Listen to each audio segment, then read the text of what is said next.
Jamil Mula. Baik, yang pertama ialah pengertian dari jaringan komputer. Jaringan komputer merupakan sekumpulan komputer yang dimana terhubung satu dengan yang lain, sehingga dapat berbagi informasi dan sumber daya. Jaringan komputer ini dapat berupa jaringan yang sangat kecil, yang dimana hanya terdiri dari 2 ataupun 3 komputer, dan juga jaringan komputer ini dapat berupa jaringan yang sangat luas, yang mencakup seluruh dunia, yang dimana dikenal dengan istilah internet. Nah, jaringan komputer dibangun dengan tujuan untuk berbagi sumber daya. Dalam skala kecil, jaringan yang di perkantoran memungkinkan satu pegawai berbagi sumber dengan pegawai yang lain, baik yang berada di departemen yang sama maupun departemen yang lain. Cara ini membuat para pegawai dari berbagai departemen dapat bekerja dengan lebih efisien, terkoordinasi, dan saling mendukung. Pada skala yang lebih luas, jaringan komputer memungkinkan organisasi bisnis dapat membuka layanan langsung kepada pelanggan melalui internet, seperti toko online ataupun marketplace dan online banking. Semua itu dapat dilakukan karena adanya jaringan komputer yang terjadinya berbagi sumber daya. Penerapan konsep berbagi sumber daya di jaringan internet membuat internet menjadi sumber informasi yang sangat besar. Saat ini, kita dapat memperoleh banyak informasi dari internet. Hal ini dapat terjadi karena pengguna internet, baik secara sukarela maupun mendapatkan keuntungan bisnis, membagikan apa yang mereka miliki agar dapat diakses oleh pengguna yang lain. Selain itu, internet juga menjadi alat komunikasi yang paling canggih saat ini. Kita dapat melakukan panggilan suara, panggilan video, konferensi video, atau rapat online menggunakan jaringan internet. Nah, jaringan komputer ini dibangun dengan menghubungkan beberapa komputer, yang dimana terdiri atas komputer server dan komputer klien. Jadi, komputer server ini digunakan untuk memberikan layanan permintaan dan penyediaan sumber daya, seperti data ataupun file.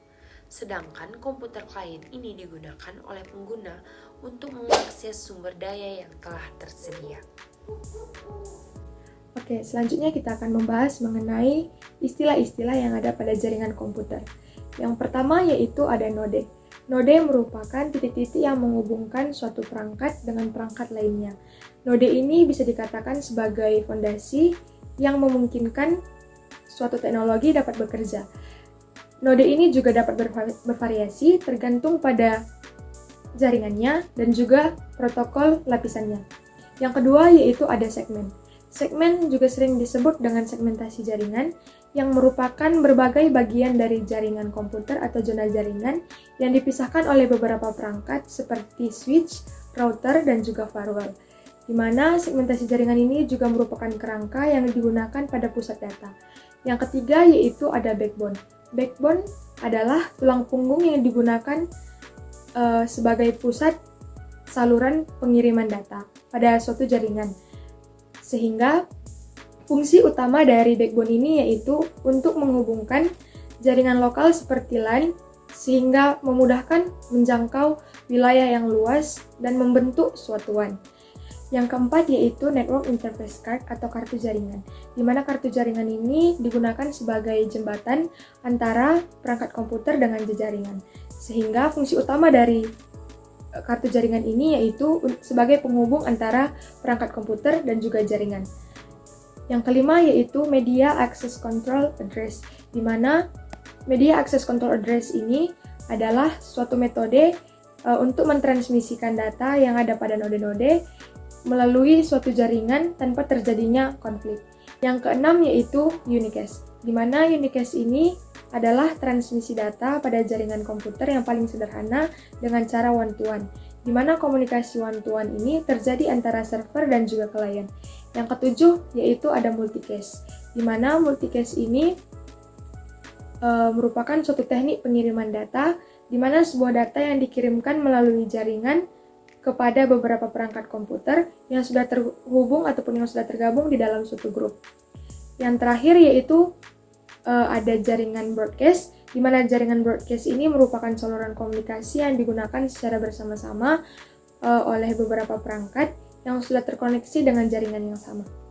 Jaringan berkabel ataupun wired network adalah sebuah jaringan yang berfungsi untuk satu komputer dengan komputer lainnya yang diperlukan penghubung berupa kabel jaringan, di mana kabel jaringan tersebut akan berfungsi dalam mengirim informasi dalam bentuk sinyal listrik ataupun komputer. Nah, adapun kelebihan dari jaringan berkabel ini, yang pertama adalah relatif lebih murah. Yang kedua, stabilitas jaringan akan lebih tinggi dan lancar. Yang ketiga adalah mudah dalam proses instalisasi. Yang keempat, biaya yang murah dalam investasi jaringan. Namun, jaringan berkabel ini juga memiliki kelemahan. Yang pertama itu adalah kerapian yang kurang ataupun nilai estetika yang kurang karena kabel yang berantakan ataupun sembraut. Yang kedua itu adalah jangkauan dan akses klien yang terbatas. Yang ketiga, susah jika ada perluasan karena harus ditempatkan di tempat yang aman. Selanjutnya adalah jaringan nirkabel ataupun wireless, di mana merupakan bidang disiplin yang berkaitan dengan komunikasi antar sistem ataupun komputer tanpa menggunakan kabel. Nah, jaringan nirkabel ini sering dipakai untuk jaringan komputer, baik pada jarak yang dekat atau beberapa meter maupun pada jarak jauh. Nah, jaringan nirkabel ini memiliki kelebihan. Yang pertama itu adalah jaringannya rapi dan mempunyai nilai estetika karena tidak adanya kabel yang sembraut ataupun yang berantakan. Yang kedua adalah kemudahan proses instalisasi. Yang ketiga adalah mudah dalam perluasan jaringan. Yang keempat, pengurangan anggaran biaya dan jangkauan yang luas. Namun, jaringan nirkabel ini juga memiliki kelemahan. Yang pertama itu adalah adanya gangguan gelombang pada jaringan. Yang kedua, keamanan datanya kurang terjamin. Yang ketiga adalah konfigurasi yang lebih rumit. Yang keempat, kapasitas jaringan terbatas dan juga biaya investasinya yang cukup mahal. Selanjutnya, kita akan membahas jenis-jenis jaringan. Yang pertama yaitu LAN atau Local Area Network, merupakan jaringan komputer yang digunakan untuk menghubungkan satu komputer dengan komputer lainnya yang terdapat dalam satu ruangan ataupun gedung yang sama. Jenis jaringan ini umumnya digunakan di kantor ataupun organisasi bisnis, sekolah, dan lembaga pemerintahan lainnya. LAN memungkinkan para pengguna dapat saling berbagi sumber daya, seperti berbagi file, data, maupun perangkat, seperti berbagi printer dan scanner, dan menggunakannya secara bersama-sama.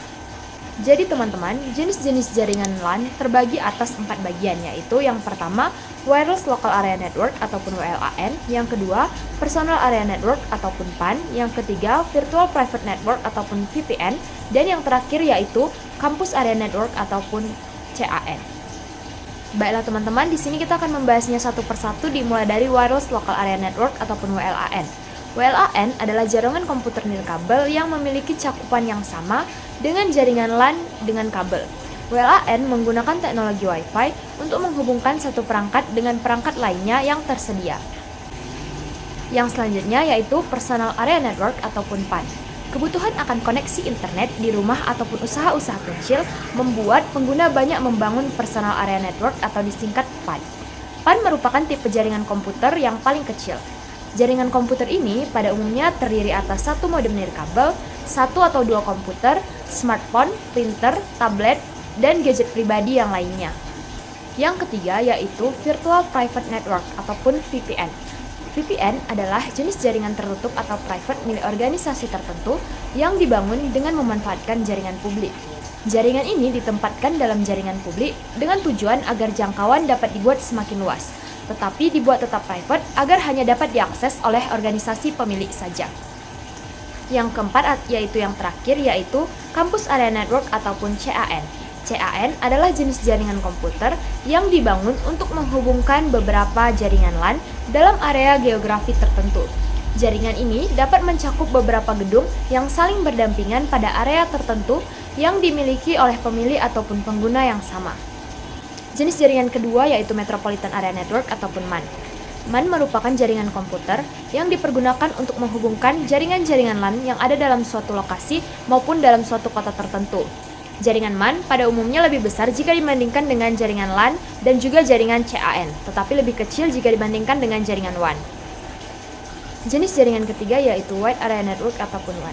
Wide Area Network ataupun WAN adalah jenis jaringan komputer yang mencakup area sangat luas dari segi geografisnya.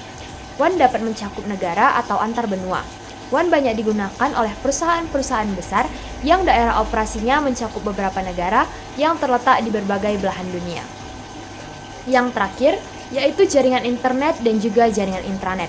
Internet merupakan jaringan komputer yang sangat besar dan mencakup seluruh dunia yang digunakan secara umum.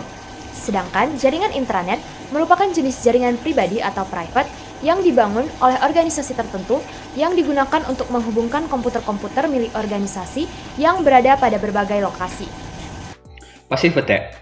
Passive attack ataupun serangan pasif merupakan serangan yang dilakukan oleh penyerang yang bertujuan untuk mendapatkan informasi yang ditransmisikan secara tidak sah. Biasanya, penyerang hanya akan menyadap, memantau transmisi data, dan mengumpulkan informasi. Serangan pasif berbeda dengan serangan aktif, yang dimana serangan aktif lebih sulit dideteksi karena penyerang tidak melakukan perubahan pada data yang ada. Akibatnya, penerima tidak merasakan adanya perubahan pada data sehingga dia tidak menyadari bahwa dia telah terkena serangan pasif. Serangan pasif ini sendiri sulit untuk dikategorikan. Sebagai contoh dari serangan pasif ialah virus. Berikutnya adalah enkripsi. Enkripsi merupakan metode pengkodian data sehingga data tersebut hanya dapat dilihat oleh pihak yang memiliki akses atas data tersebut. Proses ini dilakukan menggunakan algoritma kompleks untuk mengacak data yang akan dikirimkan. Ketika data-data tersebut sampai ke tujuan, maka data tersebut akan didekripsi menggunakan kunci yang dikirim oleh pengirim. Metode enkripsi terus berkembang seiring dengan perkembangan teknologi. Hingga perkembangan teknologi kini, enkripsi telah menjadi ilmu tersendiri yang disebut dengan kriptografi. Kriptografi memiliki dua proses, yaitu proses enkripsi dan proses dekripsi. Proses enkripsi ialah proses yang dimana mengubah data asli ataupun plain text menjadi ciphertext atau data sandi. Yang kedua adalah proses dekripsi, merupakan proses mengembalikan data sandi yaitu ciphertext menjadi data aslinya yaitu plain text. Ketika proses enkripsi dilakukan, maka data tersebut tidak akan dilihat oleh pihak yang tidak memiliki akses atas data tersebut. Jika pihak yang tidak memiliki akses atas data tersebut membuka sebuah file ataupun data, maka mereka hanya akan melihat sebuah data acak yang tidak dapat diinterpretasikan. Yang ketiga, keamanan jaringan. Ketika mengakses internet, sering sekali kita harus memasukkan data-data pribadi ataupun data penting. Data tersebut, jika jatuh ke orang yang salah, dapat menimbulkan kerugian. Oleh karena itu, jika data dikirimkan melalui jaringan, data-data pribadi dan penting tersebut rawan dicuri oleh orang yang tidak bertanggung jawab. Pencurian data tersebut ketika dikirimkan melalui jaringan dikenal dengan istilah serangan man in the middle atau MITM. Man in the middle adalah serangan yang dilakukan dengan cara menyadap transaksi atau komunikasi antara dua pihak. Serangan tersebut dapat berupa penyadapan percakapan telepon atau penyadapan untuk mendapat data yang sedang dikirimkan dari satu perangkat ke perangkat yang lain. Melalui teknik ini, penyerang mendapatkan informasi yang ditransmisikan dalam jaringan, seperti data-data pribadi ataupun data yang dikirimkan korban. Proses penyadapan dapat dilakukan dengan cara menyadap komunikasi di jaringan wifi publik atau dengan menginstal malware di komputer atau jaringan korban. Serangan ini dibagi menjadi dua, yaitu active attack dan passive attack. Yang pertama, active attack atau serangan aktif adalah serangan yang dilakukan oleh penyerang yang berusaha untuk memodifikasi informasi atau membuat informasi palsu. Serangan ini lebih sulit ditangkal karena serangan dapat datang dalam berbagai bentuk dengan memanfaatkan lemahnya fisik, jaringan, dan perangkat lunak. Ketika peretas melakukan serangan, biasanya korban akan menyadarinya. Serangan aktif biasanya datang dalam berbentuk interupsi, modifikasi, dan fabrikasi. Walaupun